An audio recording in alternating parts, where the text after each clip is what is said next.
मन का स्वभाव है भावनाओं का प्रवाह।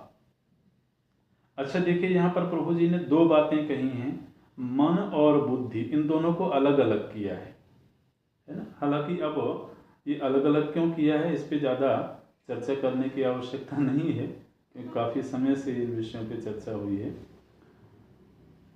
मन का जो स्वभाव है वो भावनाओं का प्रवाह, जो हमारे भीतर एक सामर्थ्य है जहाँ पर भावनाओं का प्रवाह होता है, तो उसको बोलते हैं मन। और हमारे ही भीतर एक और सामर्थ्य है, वो सामर्थ्य क्या है, बोले विचारों का प्रवाह। तो ध्यान देना, भावनाएं अलग हैं और विचार अलग हैं।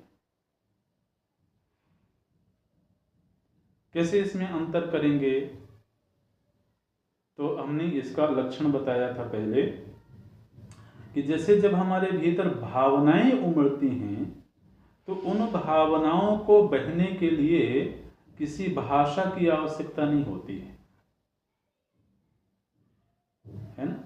जैसे कि किसी के प्रति अगर दया का भाव हमारे भीतर आ रहा है, तो कोई हमसे पूछे कि किस भाषा में दया कर रहे हो जी, तुम कहेंगे दया की कोई भाषा नहीं है।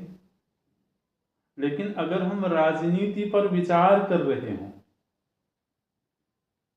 है ना, तो जिस समय हम विचार कर रहे होते हैं तो विचार करने की एक भाषा होती है जो हमारी अपनी मातृभाषा होती है।